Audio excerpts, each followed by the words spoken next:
بسم الله الرحمن الرحيم. السلام عليكم ورحمة الله وبركاته. إن الحمد لله نحمده ونستعينه ونستغفره ونعوذ بالله من شرور أنفسنا وسيئات أعمالنا. من يهده الله فلا مضل له ومن يضلل فلا هادي له. أشهد أن لا إله إلا الله وحده لا شريك له وأشهد أن محمدا عبده ورسوله لا نبي بعده. يا أيها الذين آمنوا اتقوا الله حق تقاته ولا تموتن إلا وأنتم مسلمون. يا أيها الناس اتقوا ربكم الذي خلقكم من نفس واحدة وخلق منها زوجها وبث منهما رجالا كثيرا ونساء. واتقوا الله الذي تساءلون به والأرحام إن الله كان عليكم رقيبا. يا أيها الذين آمنوا اتقوا الله وقولوا قولا سديدا يصلح لكم أعمالكم ويغفر لكم ذنوبكم ومن يطع الله ورسوله فقد فاز فوزا عظيما. أما بعد فإن أصدق الحديث كتاب الله وخير الهدي هدي محمد صلى الله عليه وسلم وشر الأمور محدثاتها فإن كل محدثة بدعة وكل بدعة ضلالة وكل ضلالة في النار. نسأل الله السلامة والعافية.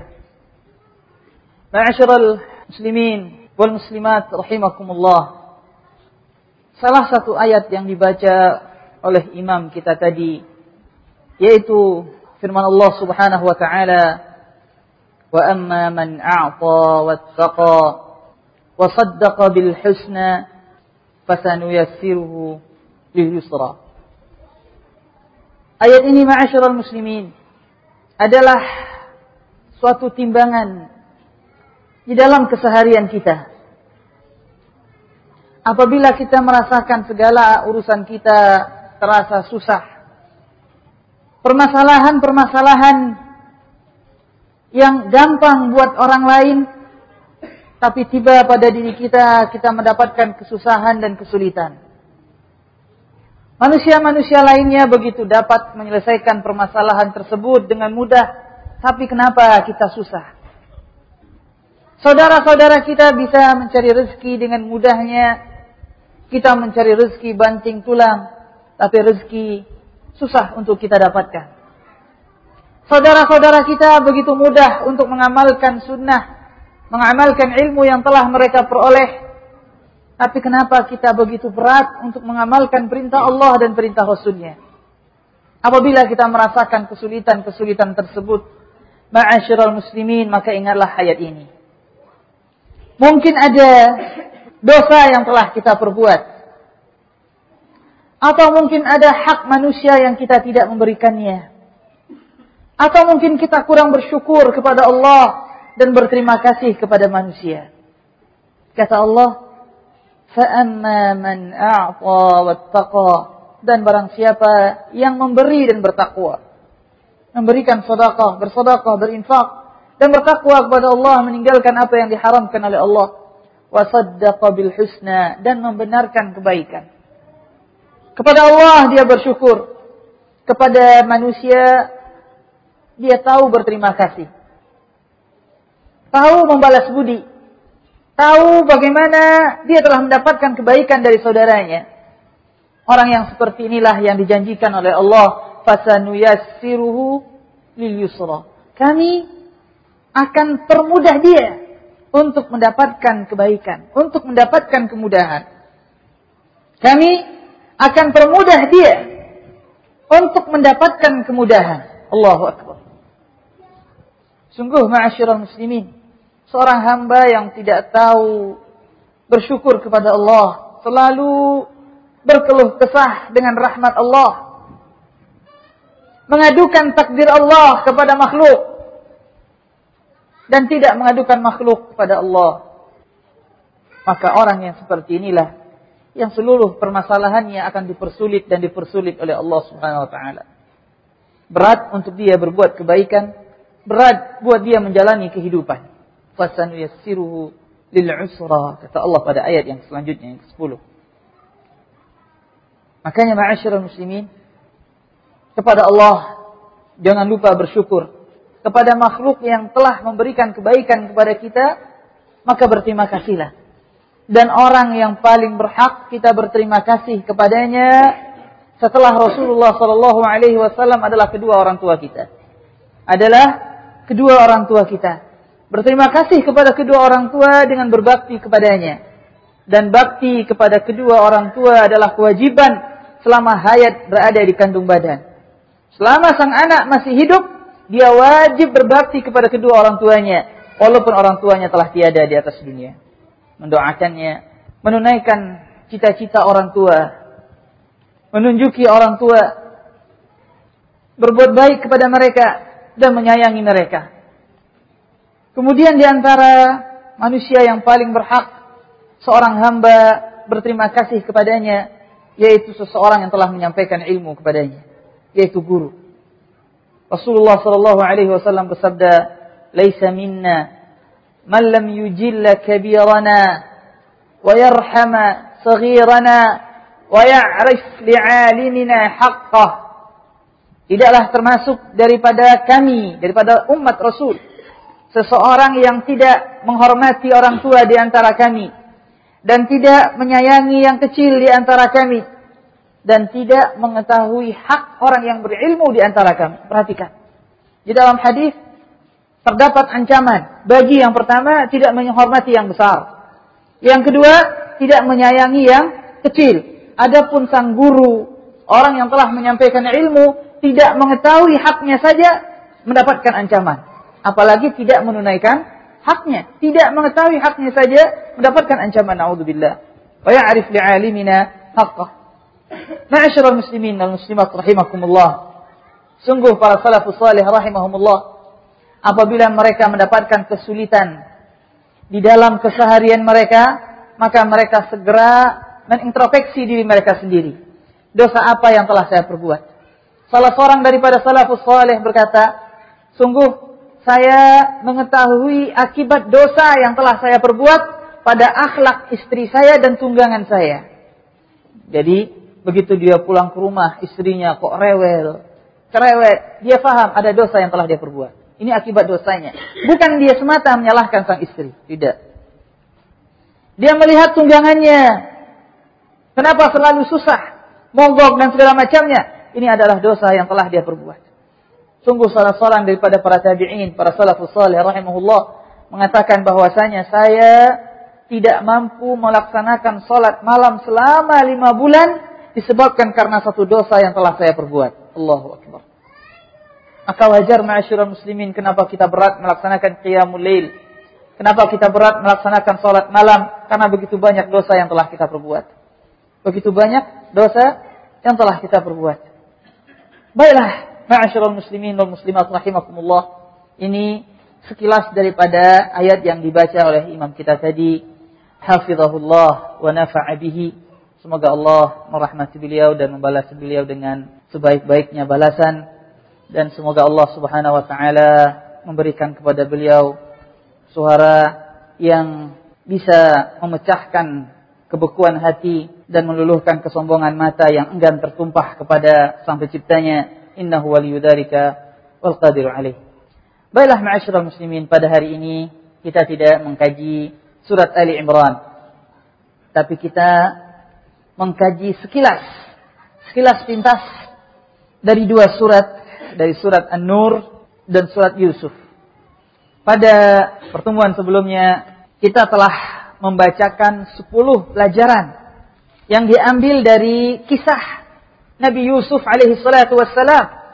Surat Yusuf adalah surat yang terpanjang menceritakan satu orang nabi. Sebagaimana kita telah selalu mengulang-ulangi sepintas atau sekilas, apabila kita membaca surat Yusuf, kita menemukan hanya sebatas cerita saja. Ternyata tidak seperti demikianlah pandangan para ulama. Mereka mengambil banyak faidah dari kisah perjalanan Nabi Allah Yusuf alaihi salatu wassalam. Dia bukanlah cerita yang diungkapkan tanpa tujuan dan makna, tapi di dalamnya terdapat pelajaran-pelajaran. Sedikit kita mengulangi, semoga bermanfaat bagi saudara kita yang tidak hadir pada pertemuan-pertemuan sebelumnya. Kita telah menerangkan 10 faedah dari surat Yusuf alaihi salatu wassalam, dan semoga kita masih bisa melanjutkannya pada hari ini. Di samping juga kita nanti akan berbicara sedikit mengenai pelajaran-pelajaran penting dari surat An-Nur insyaallah taala.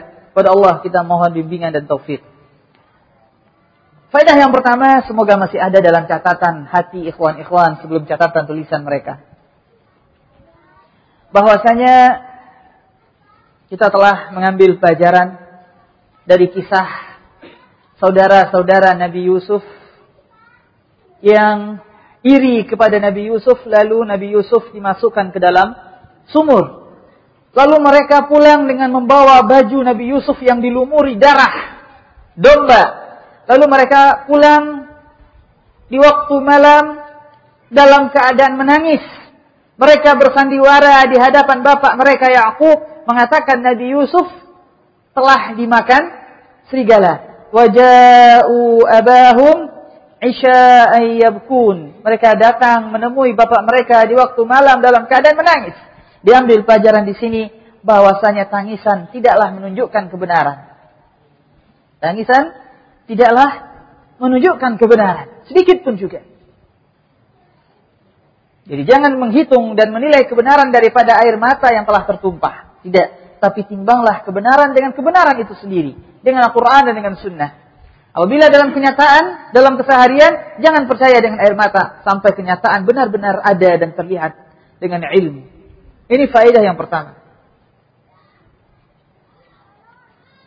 Faedah yang kedua yang telah kita terangkan pada pertemuan sebelumnya, yaitu kewajiban berbuat adil di antara anak.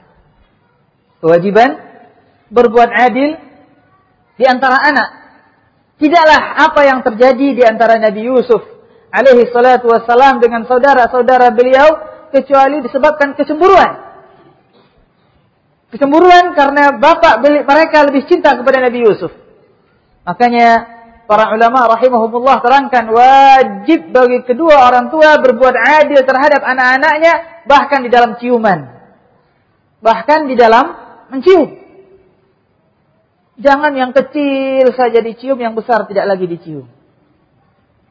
Ini adalah suatu perbuatan yang akan diminta pertanggungjawabannya di hadapan Allah, maka takutlah kepada Allah ma'asyiral muslimin. Yang ketiga, faedah yang ketiga yang telah kita ambil dari surat Yusuf, yaitu tatkala syaitan membisikkan kejahatan kepada saudara-saudara Nabi Yusuf. Mereka berkata, "Uqtulu Yusuf aw itrahuhu ardan yakhlu lakum wajhu abikum wa takunu min ba'dihi qauman salihin." Ayat yang ke-9. Bunuh Yusuf atau masukkan dia ke dalam lubang,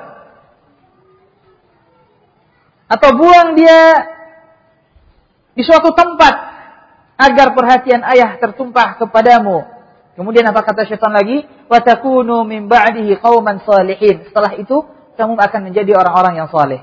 Kita mengambil pelajaran di antara tipu daya syaitan, menyuruh seorang hamba berbuat dosa, kemudian setelah itu bertaubat. Menjanjikan taubat setelah syaitan menyuruh seorang hamba untuk berbuat dosa. Udah, berbuat dosa sekali ini aja, habis itu taubat. Nih, tipu daya syaitan. Dan berapa banyak kejadian terjadi. Buat dosa sekali saja, setelah itu taubat. Wa takunu min ba'dihi qauman salihin. Masya Allah, tipu daya syaitan luar biasa. Dan ini pelajaran penting buat manusia keseluruhannya. Siapa yang tahu usia kita akan terus ada setelah kita berbuat dosa. Bisa jadi datang malaikat maut di saat kita melakukan kemaksiatan dan lalai, di saat kita lupa kepada Allah Subhanahu wa taala. Faedah yang keempat. Tatkala orang tua Nabi Yusuf selalu mengingat Nabi Yusuf, bahkan beliau tidak berputus asa, berdoa minta Yusuf dikembalikan. Dan beliau tidak pernah berputus asa walaupun telah menjalani selama 60 tahun. Selalu berdoa. Sehingga akhirnya beliau karena terlalu lama menangis, terlalu sering menangis hingga akhirnya mata beliau buta. Diambil pelajaran di sini bahwasanya bahwasanya permasalahan-permasalahan kejiwaan bisa menyebabkan sakit fisik.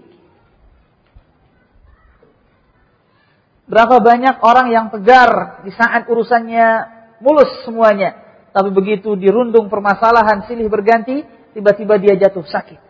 Berarti permasalahan batin bisa menimbulkan penyakit fisik. Na'udzubillah. Faedah yang kelima, dan di sini kita akan berbicara panjang lebar insyaallah taala, yaitu keikhlasan adalah sebab yang terbesar untuk mampu menolak fitnah wanita. Ikhlas adalah tameng yang terkuat untuk menghadapi fitnah wanita. Kata Rasulullah, ittaqud dunya wattaqun nisa. Takutlah kepada dunia dan takutlah kepada wanita. Itu takut kepada fitnah wanita. Diambil dari firman Allah surat Yusuf ayat yang ke-24. Kadzalika linasrifa 'anhu as-su'a wal fahsya' innahu min 'ibadina al-mukhlasin. Dalam salah satu qiraat, innahu min 'ibadina al-mukhlasin. Demikianlah kami jauhkan Nabi Yusuf daripada kejelekan dan kekejian. Sungguh beliau termasuk daripada hamba-hamba kami yang diikhlaskan, diberikan keikhlasan. Dalam salah satu qiraat, min ibadinal mukhlisin, termasuk daripada hamba-hamba kami yang ikhlas. Jadi dengan keikhlasan inilah Nabi Yusuf mampu menghadapi fitnah wanita tersebut. Padahal Nabi Yusuf kondisinya sama sebagaimana yang diterangkan oleh Rasulullah. Wa rajulun da'athu imra'atun dzatu mansabin wa jamal. Seseorang yang diajak untuk berbuat kemaksiatan oleh seorang wanita yang memiliki kedudukan dan kecantikan. Nabi Yusuf dalam kondisi demikian. Beliau diajak berbuat maksiat oleh seorang wanita yang memiliki kedudukan dan memiliki kecantikan di tempat yang aman. Faqalat hayta lak. Sini Yusuf, jendela ditutup semuanya, apalagi pintu. Sini Nabi Yusuf. Dan Nabi Yusuf minta perlindungan kepada Allah, ma'adallah. Minta perlindungan kepada Allah, dan dia adalah sekuat-kuatnya doa. Sebaik-baiknya perbuatan di saat ditimpa suatu ujian adalah doa kepada Allah. Ma'adallah, aku berlindung kepada Allah. Lihat, Nabi Yusuf tidak bertepuk dada, saya seorang nabi, udah kebal. Tidak. Tapi beliau selalu berdoa kepada Allah. Karena beliau berhadapan dengan fitnah yang terbesar. Kata Rasulullah SAW, ma taraktu ba'di fitnatan adarra 'ala rijal minan nisa. Tidak ada fitnah yang paling besar yang saya tinggalkan melebihi daripada fitnah wanita. Fitnah yang terbesar. Allah mengatakan fitnah wanita besar. Dan jiwa-jiwa yang lemahlah yang mengatakan fitnah wanita adalah kecil. Kata Allah, inna kaidakunna 'azim. Masih dalam surat Yusuf.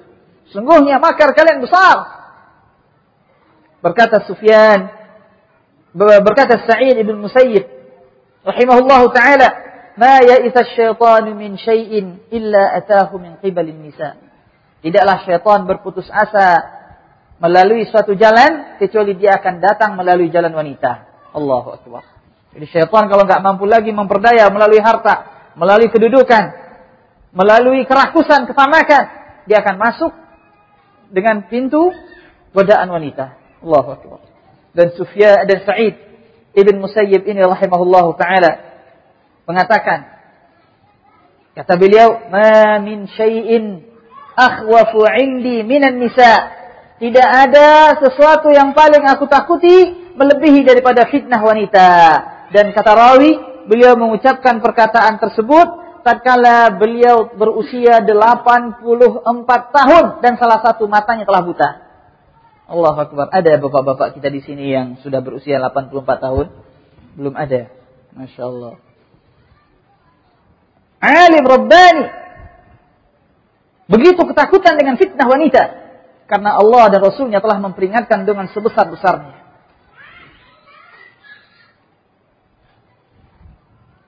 Rasulullah SAW bersabda, maka perhatikanlah sabda Rasulullah SAW dalam hadis yang sahih, diriwayatkan oleh Imam Bukhari wa Imam Muslim. Kata Rasulullah SAW, la yahillu dam imri'in muslimin illa bi ihda thalath. Tidak halal darah seorang muslim kecuali apabila melakukan salah satu di antara yang tiga. Seorang muslim tidak boleh dibunuh kecuali apabila melakukan salah satu yang tiga. Apa? Yang pertama, as-sayyibuz zani. Seseorang yang telah menikah lalu berzina, boleh dibunuh dengan dirajam. Yang merajam pemimpin. Wan nafsu bin nafs. Seseorang yang membunuh jiwa, maka dia juga dibunuh karena qisas. Wattariku lidinihi al-mufariqu lil jamaah. Seseorang yang meninggalkan agamanya, berlepas diri daripada jamaah, murtad. Kata para ulama rahimahumullah, Al-Imam Ibnu Qayyim mengatakan, di sini Rasulullah sallallahu alaihi wasallam memulai dosa yang paling banyak terjadi, yaitu zina. Yang kedua, membunuh. Yang ketiga, murtad. Allahu akbar. Lihat fitnah. Fitnah yang terbesar. Zina yang pertama. Menunjukkan bahwasanya dosa zina lebih banyak terjadi daripada dosa membunuh. Dan dosa membunuh lebih banyak daripada dosa murtad. Seorang wanita apabila dia berzina, maka dia merusak kehormatan dirinya dan kehormatan keluarganya. Merusak kehormatan dirinya dan kehormatan keluarganya. Jika seandainya dia hamil, lalu menggugurkan kandungannya, maka dia telah mengumpulkan dua dosa. Dosa berzina, dosa membunuh anaknya, membunuh jiwa, mengaborsi anak. Jika seandainya dia berzina, lalu dia hamil, dan suaminya tidak tahu dia hamil, maka dia telah merusak nasab keluarga sang suami. Di saat wanita tersebut melahirkan, maka sang suami mengata dia adalah anaknya sendiri, padahal bukan anaknya, anak tetangga. Na'udzubillah. Apa yang terjadi? Terjadi kerusakan yang berkepanjangan, berkelanjutan. Apabila sang bapak mati, dia mewariskan kepada anak yang dia sangka anak kandungnya, padahal bukan. Sang bapak hidup dengan seseorang yang dia sangka anaknya, padahal bukan anaknya. Timbul campur baur dalam rumah tangga. Ini apabila yang berzina wanita. Apabila yang berzina laki-laki, sama. Dia merusak nasabnya, merusak kehormatan dirinya dan keluarganya. Merusak istrinya. Merusak wanita yang dia zinai. Dan kerusakan zina amatlah besar. Kerusakan zina amat besar. Makanya Al-Imam Ibnu Qayyim rahimahullahu ta'ala mengatakan di antara akibat dosa zina. Na'udzubillah. Kata beliau, innahu yujibul faqr, mendatangkan kemiskinan. Wa yuqassirul umr, dan memendekkan umur. Menghilangkan keberkahan pada umur. Wa yaksu sahibahu sawadal wajhi wa thuwibal maqt wa thawbul maqt bainan nas. Maka pelaku zina tersebut Allah akan hitamkan wajahnya dan Allah akan berikan dia pakaian kemurkaan di antara manusia. Manusia benci kepadanya. Dari wajahnya tampak bekas-bekas dosa dan kemaksiatan.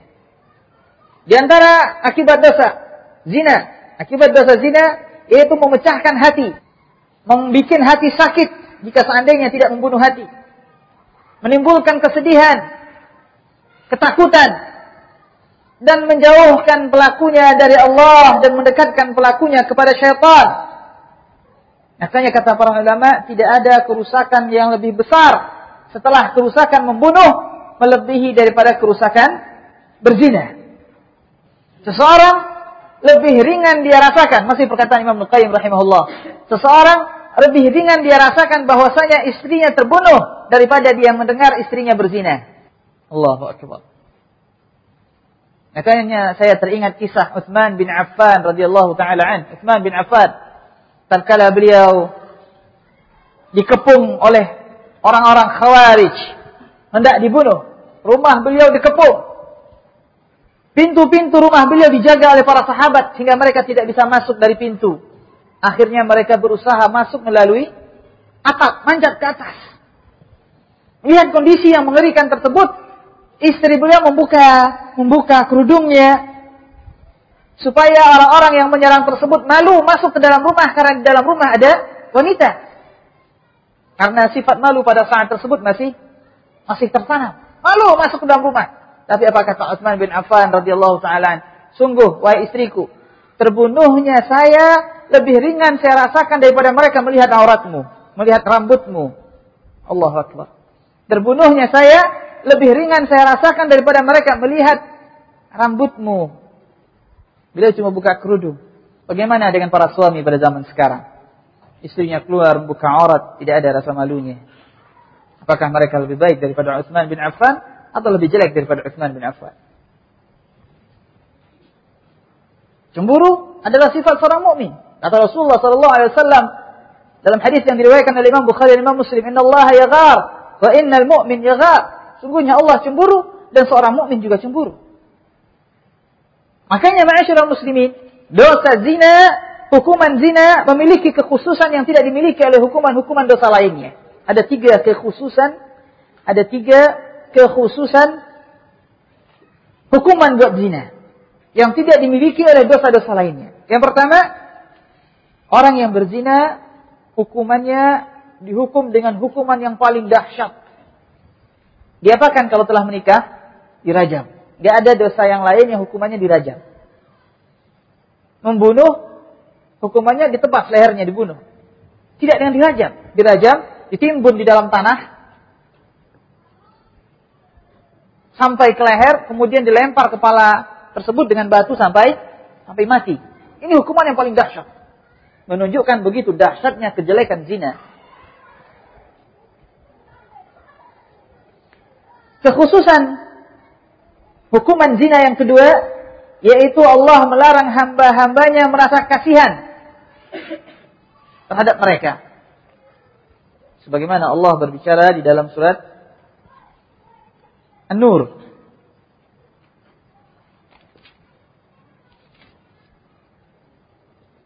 Ayat yang kedua. Dan janganlah rasa belas kasihan pada keduanya mencegah kamu untuk menjalankan agama hukum Allah ini. Agama atau hukum Allah ini. Tidak boleh kasihan. Kekhususan hukuman zina yang ketiga, bahwasanya hukuman tersebut harus dilaksanakan di tempat yang disaksikan oleh kaum mukminin. Jadi nggak boleh di ruangan yang tertutup, harus disaksikan. Kenapa? Untuk pelajaran buat yang lainnya. Untuk pelajaran buat yang lainnya. Makanya, ma'asyiral muslimin, apabila kita membuka surat An-Nur, kita akan menemukan surat ini awal-awal daripada surat An-Nur ini berbicara mengenai zina dan hukuman orang yang berzina. Silahkan buka surat An-Nur halaman 350 dalam terjemahan Al-Quran kita yang ada di masjid. Perhatikan, kaum muslimin dan muslimat, kajian kita malam ini butuh mutaba'ah, selalu mengikuti, diikuti terus. Karena kita tidak terfokus kepada satu ayat, berpindah-pindah dari satu ayat ke ayat yang lainnya. Ikuti. Di awal-awal surat An-Nur, Allah berbicara mengenai zina. Hukuman orang yang berzina. Hukuman menuduh seseorang berzina di awal-awal surat. Kemudian Allah Subhanahu wa taala menceritakan atau berbicara di dalam surat An-Nur setelahnya sampai kepada ayat yang ke-33. Sampai ayat yang ke-33 Allah berbicara mengenai jalan-jalan yang menyampaikan kepada zina. Berkata Syekh Bakar Abu Zaid rahimahullahu taala di dalam kitab beliau Hirasatul Fadilah, bahwasanya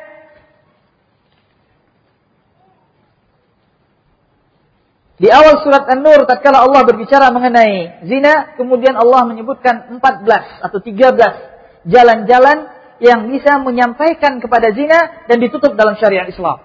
Masya Allah. Sampai ayat yang keberapa? 33. Allahu Akbar. Jadi ada 13 atau 14 jalan-jalan yang bisa menyampaikan kepada zina tersebut. Dan semua yang ditutup dalam Islam. Allahu Akbar. Apabila salah satu jalan ini dibiarkan, maka masuklah, terjadilah zina. Jadi ada 14 pintu zina yang ditutup dalam Islam. Disebutkan dalam surat An-Nur. Dan ini adalah begitu luasnya ajaran Islam. Begitu luasnya ajaran Islam. Yang pertama, di antara jalan-jalan, wasilah-wasilah, pintu zina yang telah ditutup dalam Islam, yaitu, di sini saya coba menyebutkan sebagian saja, yaitu pada ayat yang ke-27 dari surat An-Nur. Perhatikan. Halaman 352.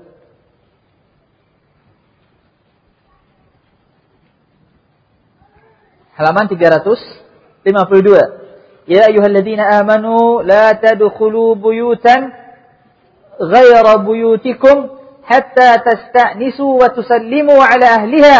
Dzalikum khairul lakum la'allakum tadhakkarun. Wahai orang-orang yang beriman, janganlah kamu memasuki rumah yang bukan rumahmu sampai hatta tasta'nisu. Tasta'nisu dari kata-kata uns, yaitu meminta izin untuk masuk. Wa tusallimu, dan mengucapkan salam ala ahliha, atas penghuninya. Berarti pintu zina di sini yaitu masuk ke rumah orang lain tanpa izin dan tanpa salam. Dia adalah salah satu pintu daripada pintu-pintu zina. Saya, ma'asyiral muslimin, pernah datang ke suatu kampung di sana jauh, bukan di sini. Kampung tersebut saking kekeluargaannya, sehingga yang enggak keluarga dianggap keluarga. Ya, di negeri kita kan sepupu itu kayak mahram.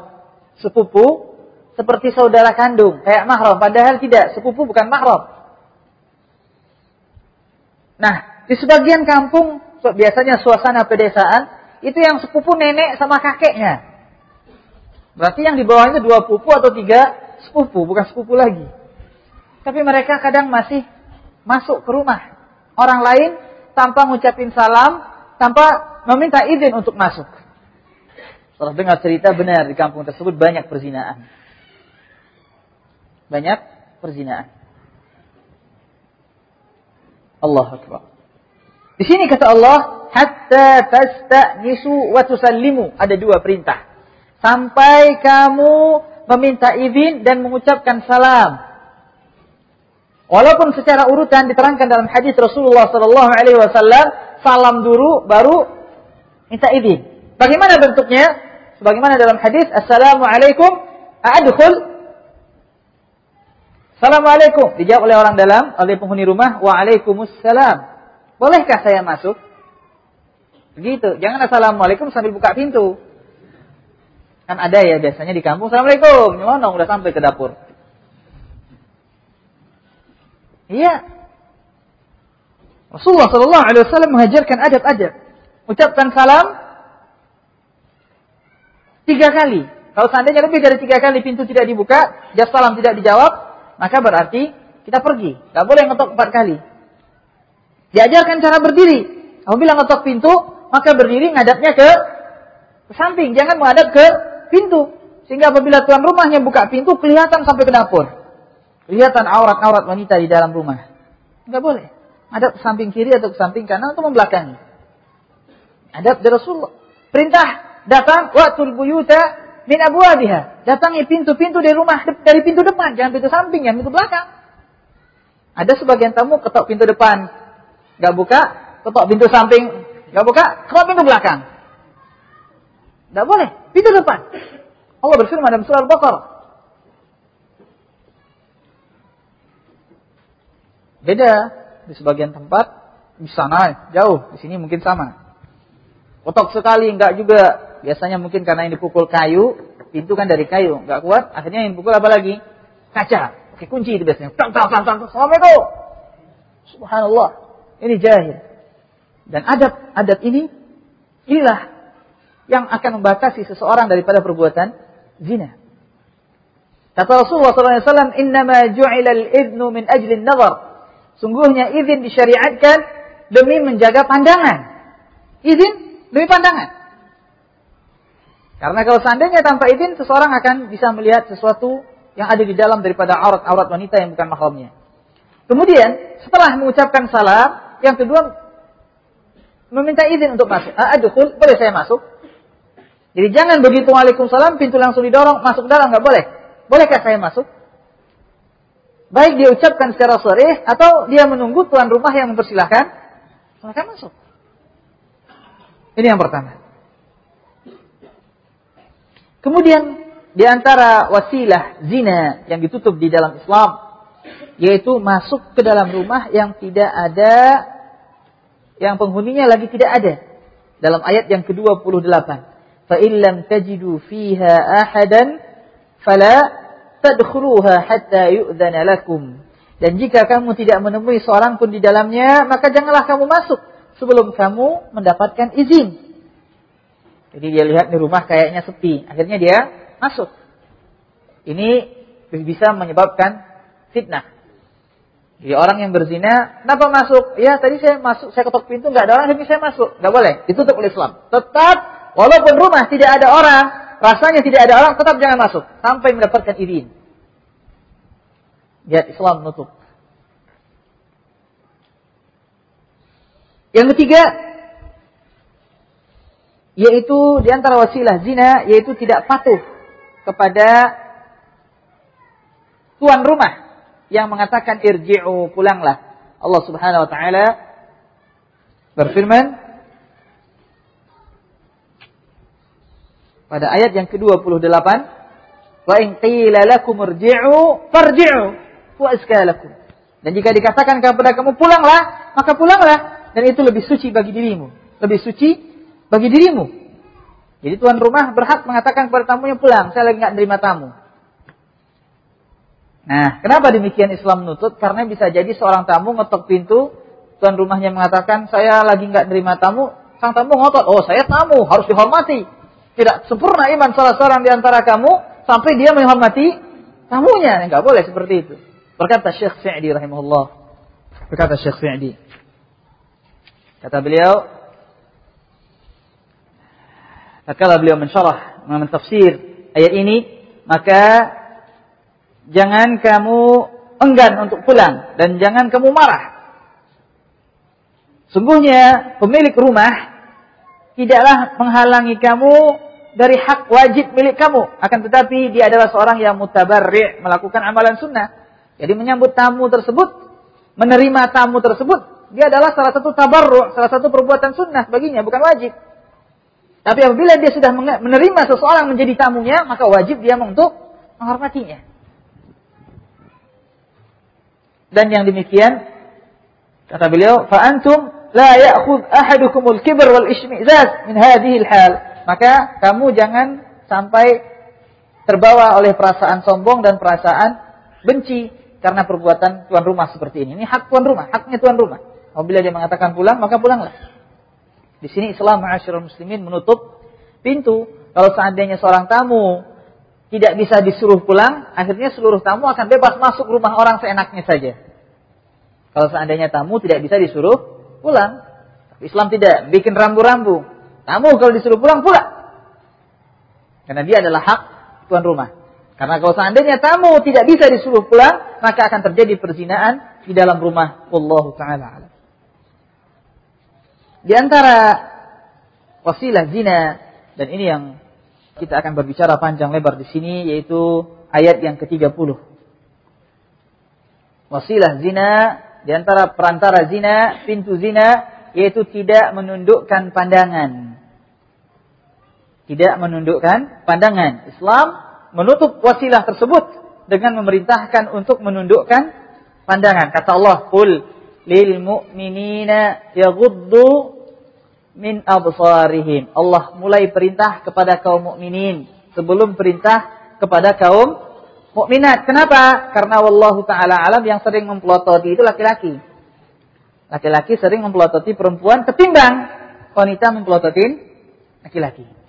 Makanya perintah pertama tertuju kepada para laki-laki.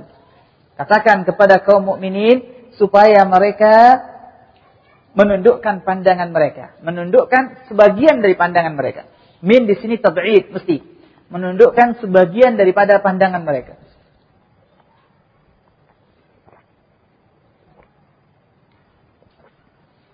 Karena ma'asyiral muslimin, seluruh fitnah awalnya daripada pandangan mata. Benar apa tidak? Iya. Seorang tidak akan mungkin jatuh cinta kepada wanita kecuali setelah dia melihat wanita tersebut.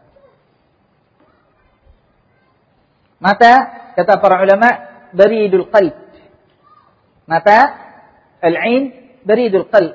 Dia adalah posnya hati. Posnya hati. Dan berapa banyak manusia yang terjerat di dalam duka cinta disebabkan satu pandangan saja. Allahu Akbar. Sekali lihat, terluka hatinya. Teringat siang dan malam, pagi dan sore. Cuma sekali lihat. Dan berapa banyak fitnah. Semuanya karena pemiliknya tidak menahan pandangan matanya.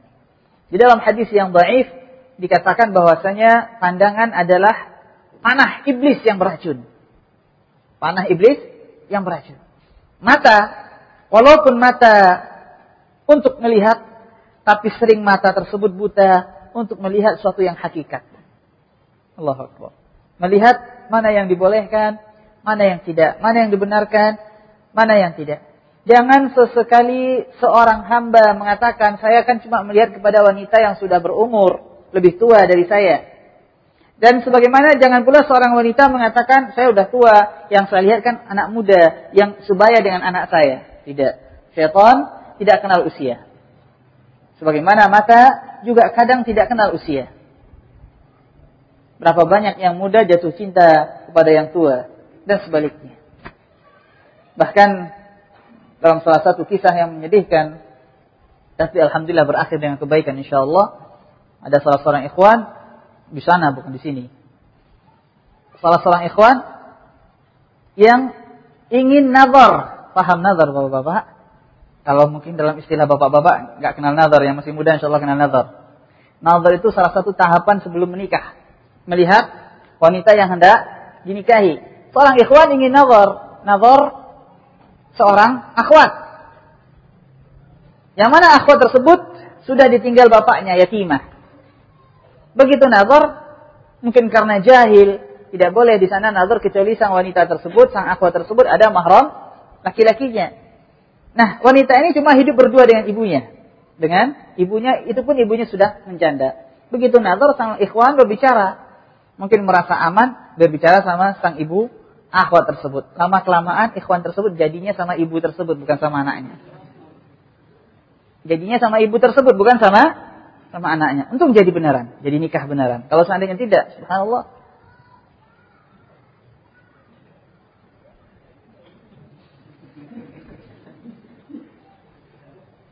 Menundukkan pandangan ma'asyiral muslimin.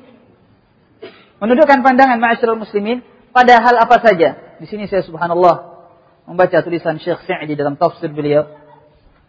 Menundukkan pandangan di sini, kata beliau, anin nazari ilal aurat, daripada menatap kepada aurat. Yang pertama, ini jelas, tidak boleh bagi seseorang melihat kepada aurat yang tidak dihalalkan baginya. Yang kedua, wa ilan nisa'il ajnabiyyat, dan kepada wanita-wanita asing. Walaupun sang wanita telah bertutup sekalipun, tertutup dari atas sampai ke bawah, tetap nggak boleh melihat. Karena wanita bisa menimbulkan fitnah bagi seorang laki-laki. Kata Rasulullah, tuqbil wa tudbir ala surati syaitan. Wanita datang dan pergi dalam bentuk syaitan. bukan wanita yang syaitan, tapi ada syaitan yang selalu mengintai hati manusia. Kenapa ngelihat ke akhwat tersebut? Ya apa salahnya dia kalau udah berjilbab, udah berhijab? Enggak, tetap enggak boleh. Subhanallah. Yang ketiga, wa ilal mardan. Tahu mardan? Anak-anak kecil laki-laki yang tampan, yang bisa menimbulkan syahwat. Dan ini bisa menimbulkan homo. Dan ini sering, dan sebagian para ulama mengatakan fitnah ini lebih besar daripada fitnah melihat kepada wanita. Anak kecil, masih tampan, kecil biasanya imut. Disangka aman, didekatin, diakrabin. Saking akrabnya, akhirnya terjatuh kepada homo wal'iyadu billah. Melihat kepada anak kecil yang tampan yang bisa menimbulkan fitnah, bukan seluruh anak kecil. Yang keempat, wa ila zinatid dunya allati tuftin wa tuqi' fil mahdhur. Yaitu tidak boleh melihat kepada perhiasan dunia yang bisa menfitnah, bisa menimbulkan fitnah dan menjatuhkan kepada suatu hal yang dilarang. Ini wanita biasanya. Lihat tetangga pakai emas, lihat sebentar emasnya, lihat saja. Cuma lihat, ujung-ujungnya pulang ke rumah minta dibeliin sama suami. Pergi ke rumah tetangga, begitu masuk ke dalam rumah, apa yang dia lakukan? Memperlototin peralatan dan perlengkapan rumah. Lihat kulkasnya, lihat ininya, lihat itunya. Sadarlah wahai wanita, pandangan seperti itu diharamkan. Apabila dia bisa menimbulkan fitnah, menjauhkan diri daripada qanaah. Subhanallah. Makanya seorang wanita hendaklah dia menahan pandangannya daripada perhiasan-perhiasan dunia jika seandainya bisa menggiurkan dia. Bisa menggiurkan dirinya. Lihat tetangga punya ini, akhirnya dia minta punya itu. Minta kepada suaminya, padahal suaminya hidup dengan susah. Kenapa sebabnya? Karena mata tidak dijaga.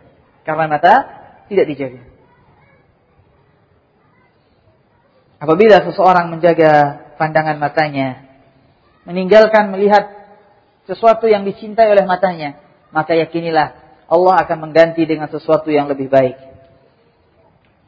Apabila dia melihat ada aurat berjalan, lalu dia tundukkan pandangannya, Allah akan ganti dengan pandangan hatinya. Allah akan ganti dengan tajamnya pandangan hati. Allah akan berikan kepadanya pahala yang besar di saat dia bertemu dengan Allah Subhanahu wa ta'ala. Ini wasilah zina yang keberapa tadi?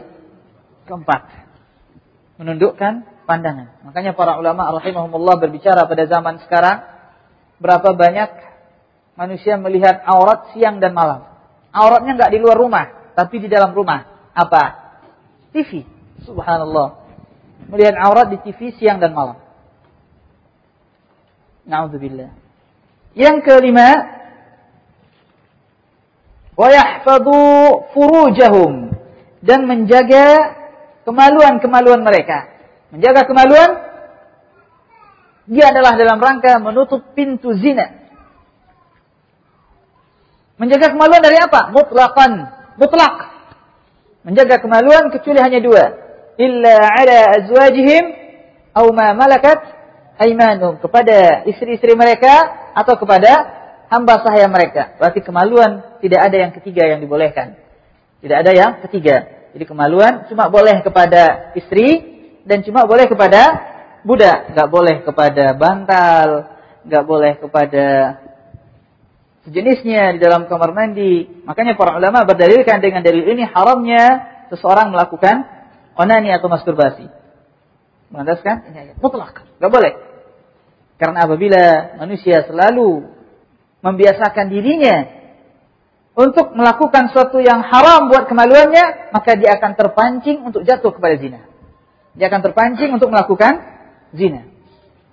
Makanya di dalam ayat ini, apabila kita perhatikan ayat yang ke-30, yaghuddu min absarihim wa yahfadhu furujahum, menundukkan sebagian dari pandangan dan menjaga kemaluan. Jadi kemaluan di sini tidak dikatakan dan menjaga sebagian daripada kemaluan, tidak. Akan tapi mutlak. Adapun pandangan sebagian ada dibolehkan kepada sang istri, kepada mahram-mahramnya, kepada orang-orang tertentu dibolehkan tidak menundukkan pandangan. Adapun kemaluan mutlak enggak boleh kecuali pada dua golongan tersebut. Allahu a'lam. Wasilah zina yang keenam, yaitu seorang wanita memperlihatkan perhiasannya. Ayat yang ke-31. Wala yubdina zinatahunna illa ma dhahara minha. Dan tidak boleh bagi seorang wanita mukminah untuk memperlihatkan perhiasannya kecuali apa-apa yang tampak darinya, apa-apa yang jelas daripadanya. Di sini ada dua pendapat para ulama rahimahumullah. Perhiasan yang tampak dari wanita itu apa? Sebagian para ulama mengatakan wajah dan kedua telapak tangan.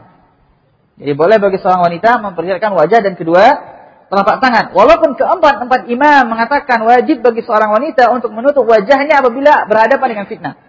Apabila di situasi fitnah. Apabila tidak, maka tidak. Yang kedua, para ulama mengatakan pakaiannya. Jadi pakaian sudah diatur sedemikian rupa, berusaha mengikuti sunnah, tapi tetap apabila timbul fitnah, maka itu di luar daripada usaha wanita itu sendiri. Makanya wanita disuruh untuk berpakaian yang tidak mengundang fitnah. Pakaian yang tidak mengundang fitnah.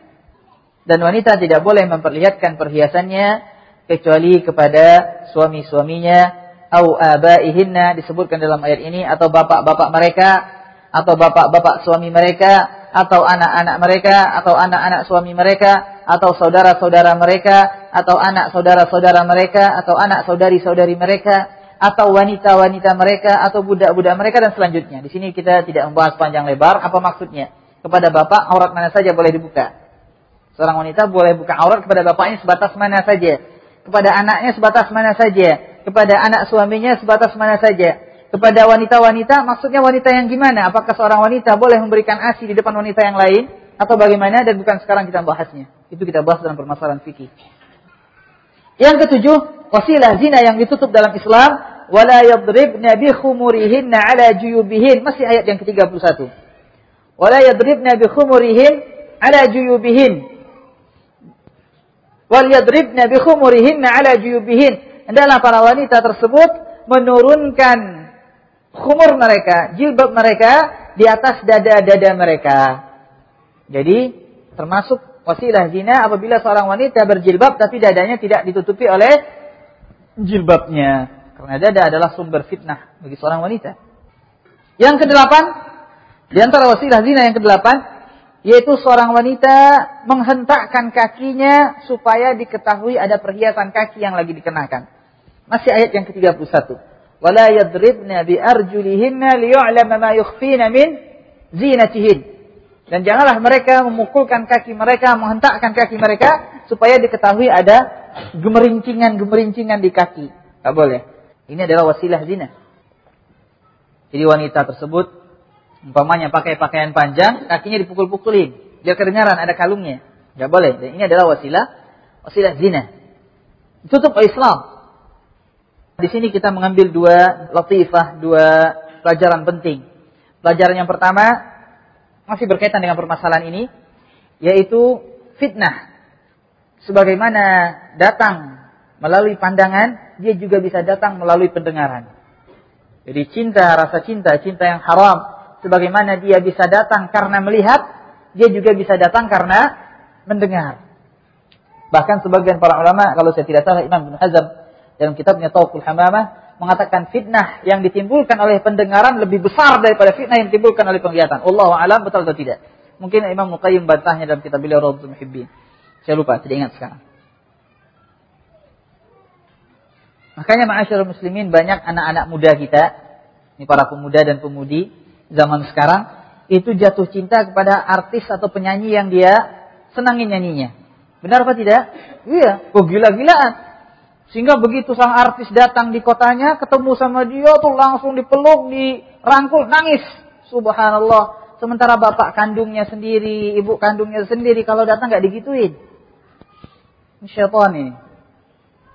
Padahal dia tidak pernah bergaul selama ini. Bahkan kadang melihatnya juga jarang. Tapi dari mana datang rasa cintanya? Dari mana datang fitnah ini? Datang daripada pendengaran. Berarti fitnah sebagaimana datang bisa melewati penglihatan, dia juga bisa datang melewati pendengaran. Keluar sedikit, inilah bahaya di antara bahaya HP. Seorang akhwat awalnya SMS-an sama ikhwan. Akhirnya telepon-teleponan. Walaupun awal SMS cuma tanya jadwal kajian. Nanya jadwal kajian. Nanti berkelanjutan menanyakan hukum permasalahan. Nanti berkelanjutan membangunkan qiyamul lail. Subhanallah. Habis itu telepon-teleponan. Walaupun sang akhwat tidak pernah melihat ikhwannya yang mana orangnya, dan ikhwan tidak pernah melihat akhwatnya mana orangnya, tapi akhirnya bisa menumbuhkan fitnah. Walaupun hanya melalui suara program qiyamul lail. Faedah yang kedua, di akhir ayat yang ke-31. Kata Allah, "Watubu ilallahi jami'an ayyuhal mu'minun la'allakum tuflihun." Dan bertobatlah kamu keseluruhannya, wahai kaum mukminin, semoga kamu beruntung. Bertobatlah kamu keseluruhannya, wahai kaum mukminin, semoga kamu beruntung. Di awal-awal ayat Allah bercerita mengenai menundukkan pandangan. Di akhir-akhir ayat kata Allah, bertobatlah kalian keseluruhannya. Kata para ulama mengatakan bahwasanya di dalam perkataan Allah ini terdapat isyarat bahwasanya keseluruhan anak Adam jatuh dalam zina pandangan. Keseluruhan anak Adam jatuh dalam zina pandangan, maka bertobatlah kepada Allah keseluruhannya, wahai kaum mukminin, semoga kamu beruntung. Sesuai dengan hadis Rasulullah sallallahu alaihi wasallam, kutiba ibnu Adam hadduhu minaz zina la mahala. Telah dicatat anak Adam bagiannya daripada zina dan tidak mustahil. Kemudian kata Rasulullah, mata zinanya melihat, telinga zinanya mendengar, tangan zinanya menyentuh, dan selanjutnya. Adapun mata, maka anak Adam terjatuh di dalamnya. Anak Adam yang bisa membaca ayat ini, memahaminya, biasanya dia sudah terjatuh dalam fitnah zina mata. Nas'alullaha as-salamah wal afiyah. Wasilah zina yang terakhir dalam pertemuan kita ini, yaitu di dalam ayat yang ke-32, wa ankihul ayama minkum was-salihin min ibadikum wa imaikum. Yaitu membiarkan dalam artian tidak menikahkan orang-orang yang ayama. Ayama di sini orang-orang yang tidak nikah. Baik dia masih bujang atau gadis, atau dia janda dan duda. Dan ini adalah perintah Allah kepada wali wanita tersebut. Wali laki-laki tersebut yang bertanggung jawab memberikan nafkah kepadanya. Seorang bapak yang bertanggung jawab memberikan nafkah kepada putri-putrinya, maka dia berkewajiban bertanggung jawab untuk menikahkan putra-putrinya. Karena kalau dibiarin, bisa mengantarkannya kepada zina. Malah sebagian orang tua pada zaman sekarang ini malah melarang anaknya untuk nikah. Dibiarin pacaran, naudzubillah. Nikah nggak boleh, ditunda dulu, tapi kalau pacaran dibolehkan. Ini membiarkan anaknya berzina dan melarang anaknya untuk nikah. Berseberangan dengan firman Allah, berseberangan dengan perintah Allah, wa ankihul ayama minkum was-salihin min ibadikum wa imaikum. Makanya ma'asyiral muslimin, para salafus salih rahimahumullah, terlebih khusus para sahabat, mereka adalah orang-orang yang nikah di usia muda. Bapak Rasul dan bukan salaf. Beliau meninggal di saat berusia 18 tahun. Ali bin Abi Thalib, beliau menikah di saat berusia 18 tahun. Para sahabat-sahabat yang menemui masa Islam, di saat mereka masih muda, mereka nikah di usia muda. Karena mereka adalah orang-orang yang telah matang kejiwaannya. Tidak diburu oleh perasaan takut makan apa. Sang istri datang membawa catatan rezekinya. Bahkan Abdullah bin Amr bin As dengan bapak beliau Amr bin As cuma berselisih usia 12 atau 13 tahun. Berarti sang bapak dalam usia 11 tahun sudah nikah. Wallahu ta'ala alam. Ma'asyiral muslimin wal muslimat rahimakumullah. Masih banyak lagi sebenarnya yang ingin saya sampaikan, tapi karena kita dibatasi waktu, apabila ada yang benar dia berasal dari Allah Subhanahu wa taala semata, apabila ada yang salah dia bersumber dari diri saya dan syaitan. Subhanakallahumma wa bihamdika asyhadu an la ilaha illa anta astaghfiruka wa atubu ilaik. Sallallahu ala nabiyyina Muhammad wa ala alihi wa sahbihi wa sallam. Assalamualaikum warahmatullahi wabarakatuh.